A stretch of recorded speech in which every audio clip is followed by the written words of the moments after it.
Does a fourth dimension really exist?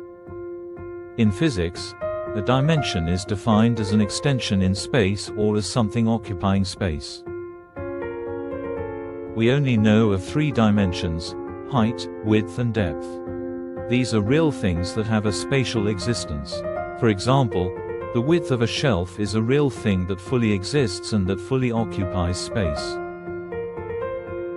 Light is said to occupy a fourth dimension called space-time. This fourth dimension is said to be based on time rather than being based on any kind of spatial existence. Does such a fourth dimension exist in reality? There is no credible evidence or repeatable experimentation showing the existence of a space-time dimension. Since the photons of light do indeed exist, and do indeed occupy space in a very real sense, it can be said that a photon has width, height and depth.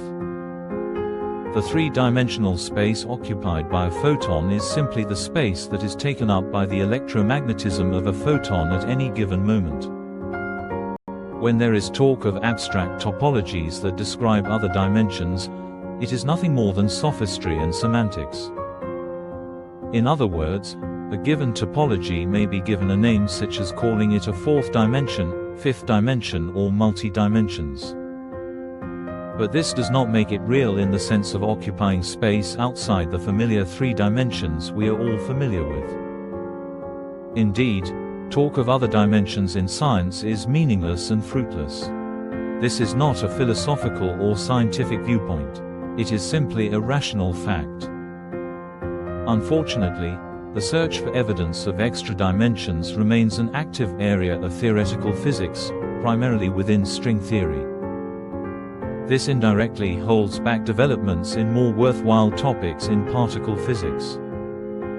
Examples of worthy topics include the neutrino puzzle, the Higgs mystery, matter-antimatter asymmetry, light-based computers, and many other scientific endeavors.